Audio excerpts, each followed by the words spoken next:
Allora, oggi siamo qui in questo bellissimo palazzo, in questa città così ospitante, che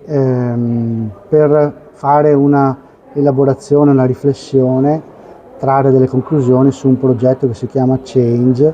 che in un qualche modo è un progetto trasversale anche alla Regione Veneto e al Friuli Venezia Giulia, che ha visto una serie appunto di azioni che si sono effettuate nei territori e che mira soprattutto a lavorare contro il contrastare appunto la violenza contro le donne.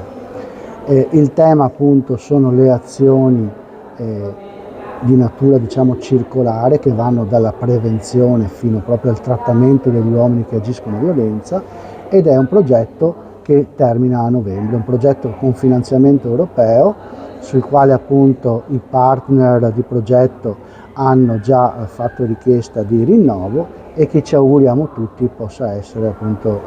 possa avere una prosecuzione. Il tema della violenza è anche l'occasione appunto proprio per parlare della violenza, non solo della violenza di genere nei confronti delle donne, ma della violenza che attraversa i gangli della società. E quindi qui come non poter pensare alla violenza nei confronti dei minori e alla violenza appunto nei confronti degli anziani. Dobbiamo ovviamente recuperare tutta una serie di indicazioni che provengono dal convegno, perché bisogna lavorare sulla prevenzione.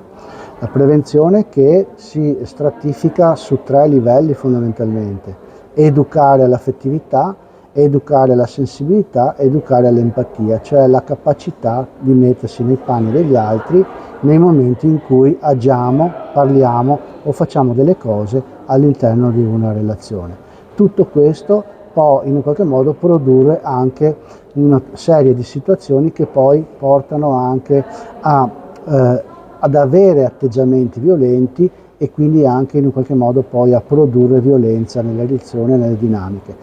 Tutti i percorsi che vengono iniziati devono essere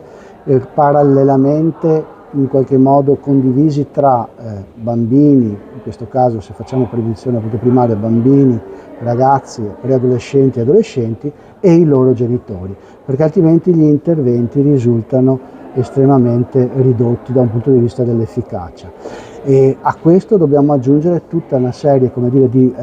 partner all'interno diciamo, della situazione progettuale, che mira a prendere dentro anche il tessuto produttivo della società, perché la violenza, sappiamo, in qualche modo entra dentro anche i luoghi di lavoro, entra in generale, entra dentro in tutti i luoghi dove si scambiano emozioni, dove si scambiano dinamiche e relazioni. Pertanto lavorare appunto sulla prevenzione significa lavorare in partnership con tante agenzie del territorio, ma soprattutto con tutti i luoghi all'interno dei quali appunto le relazioni affettive devono essere trattate in una maniera tale che devono essere il più possibile sotto controllo, il più possibile definite, il più possibile appunto